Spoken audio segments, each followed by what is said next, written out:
अमरापुर नाम के गांव में महेश नाम का गरीब किसान अपनी पत्नी सीता के साथ रहता था। महेश अपने गांव का सबसे गरीब व्यक्ति था। महेश रोज किसी न किसी के यहाँ मजदूरी करके थोड़े बहुत पैसे कमा पाता था। जितने रुपए की आमदनी होती उसी से ही दोनों का जीवन किसी तरह कट जाता था। महेश के पास रहने के लिए एक अच्छा घर भी नहीं था। उसका घर बहुत ही पुराना और मिट्टी का बना हुआ घर में रहते थे। महेश के पास इतने पैसे भी नहीं थे जिसे वो घर की मरम्मत करवा सकता था, इसलिए कभी कभी महेश खुद ही घर की मरम्मत किया करता था और खाने के लिए 2 वक्त की रोटी भी बहुत मुश्किल से जुटा पाता था। गरीबी होने के कारण सारे गांव वाले उन दोनों की पहनावा देखकर कोई भी इज्जत नहीं करते थे। जिस नदी से सभी गांव वाले पानी लेते थे, अगर उस नदी से पानी लेने महेश या महेश की पत्नी सीता पानी लेने जाते तो सभी गांव वाले उन्हें भगा देते थे। अरे कलमुनी तो फिर आ दे पानी लेने, गलती से भी अपने मटके में पानी भरने की कोशिश मत करना। रूख हमें पहले अपना मटका भरने दे, फिर हमें यहाँ से जाने दे, उसके बाद तुम अपना मटका भरना, समझीना।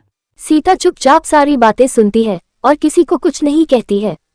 सारी औरतों के चले जाने के बाद सीता उदास मन से मटके में पानी भरती है और घर जाकर अपने पति महेश से कहती है, हमारी क्या गलती है जो गांव वाले हमारे साथ ऐसा बर्ताव करते हैं? क्या गरीब होना गुनाह है? हमने तो कभी किसी का बुरा नहीं किया। अरे सीता, तुम चिंता क्यों करती हो? मैं हूँ ना, तुम देखना एक दिन यही गांव वाले हमसे मिलने के लिए तरसेंगे। मजदूरी करके भी इतने पैसे नहीं कमा पाता जितने बाकी कमा लेते हैं, लेकिन तुम देखना एक न एक दिन हमारा भी लोग सम्मान जरूर करेंगे। महेश मेहनती होने के साथ साथ दिल का भी बहुत अच्छा इंसान था। वो कभी किसी के साथ बेईमानी नहीं करता था, यही उसकी सबसे बड़ी खूबी थी।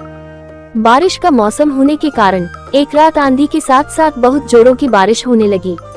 महेश का घर कच्चा होने के कारण महेश को बहुत डर लगने लगा कि तूफान के साथ घर की छत उड़ न जाए। सीता, बाहर बहुत जोरों की तूफान के साथ साथ बारिश हो रही है।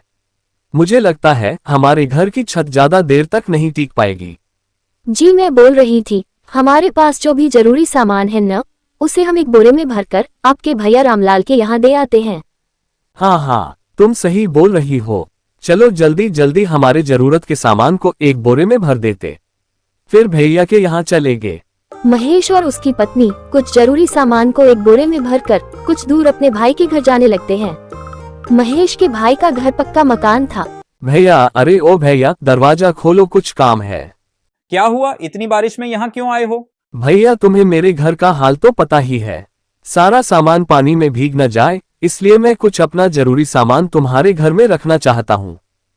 क्या तुम्हारा सामान मेरे घर पर? नहीं, मेरी पत्नी मुझे बहुत डांटेगी, तुम जाओ अपने घर में ही रहो। महेश का भाई गुस्सा होकर अपने घर के अंदर चला गया। महेश और सीता दोनों दुखी होकर अपने घर लौट जाते हैं। दोनों पूरी रात अपनी सामान की रखवाली के लिए रात भर नहीं सोते हैं। सुबह हुई, अब तक बारिश बंद हो चुकी थी। अब ऐसी बरसात के मौसम में महेश को एक भी काम नहीं मिल पा रहा था। कुछ महीने इसी तरह गुजर गया। एक बार महेश के गांव में कुछ अमीर व्यक्तियों ने एक सप्ताह गांव में मेला लगवाया। सभी अमीर व्यापारी अपने अपने गाड़ी में मेला देखने आए। तभी एक व्यापारी अपनी गाड़ी से गांव में आ जाता है।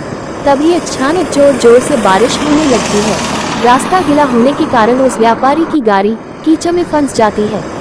उसने उस गाड़ी को निकालने की बहुत कोशिश की, पर वो बहुत कोशिश करने के बाद भी व्यापारी की गाड़ी कीचड़ से नहीं निकल रही थी। साथ ही साथ बारिश भी बहुत तेज हो रही थी। व्यापारी ने उनसे मदद मांगी। व्यापारी सभी को आवाज लगाकर बुला रहा था, लेकिन सभी गांव वाले उसकी मदद करने से इनकार कर रहे थे। तभी महेश सभी जगह से काम की तलाश कर निराश होकर उसी रास्ते से घर लौट रहा था। तभी उसने देखा कि एक व्यापारी की गाड़ी कीचड़ में फंसी हुई है और व्यापारी मदद के लिए लोगों को आवाज लगा रहा है। उसे देखकर महेश गाड़ी के पास आया। साहब, क्या मैं आपकी गाड़ी निकालने में कुछ मदद कर सकता हूँ?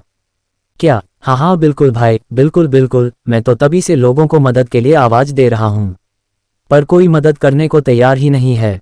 ऊपर से ये भारी बारिश ने दिमाग खराब कर रखा है। अच्छा, मैं गाड़ी के अंदर बैठकर गाड़ी को आगे बढ़ाने का प्रयास करता हूँ, तुम गाड़ी को पीछे से धक्का देने की कोशिश करो। साहब, इसके पहिए कीचड़ में अंदर तक धंस गए हैं, मैं पीछे से धक्का देता हूँ, आप गाड़ी को निकालने की कोशिश करें। थोड़ी मशक्कत के बाद गाड़ी कीचड़ से बाहर निकल गई। गाड़ी थोड़ी आगे तक गई। महेश गाड़ी को देख रहा था, तभी अचानक से गाड़ी रुक जाती है। और गाड़ी से व्यापारी उतरकर महेश के पास जाता है। महेश उस व्यापारी को देखकर घबरा जाता है। किसी ने मेरी मदद नहीं की, सिर्फ तुमने मेरी मदद की। अब जाकर मेरी गाड़ी इस कीचड़ से निकल पाई है। मैं यहाँ मेला देखने आया था। जी कोई बात नहीं, दूसरों की मदद करना तो हमारा फर्ज है। अब बारिश भी रुक चुकी है। अच्छा साहब, अब मैं चलता हूँ। रुको महेश, मुझे अपने घर नहीं ले जाओगे क्या? नहीं साहब, मुझ जैसे गरीब के घर जाकर आप क्या करोगे? मेरा घर मिट्टी का बना हुआ पुराना टूटा फूटा घर है। आपको मेरे घर जाके कुछ नहीं मिलेगा। आप मेला देखने जाइए, मैं घर जाता हूँ। अब तो मैं एक बार तुम्हारे घर चलकर ही रहूंगा जी। अब आप इतना कह रहे हैं तो चलिए। व्यापारी महेश को अपनी गाड़ी में बैठा लेता है। महेश पीछे बैठकर व्यापारी को अपने घर का रास्ता बताता है। कुछ देर बाद दोनों घर पहुंचाते हैं।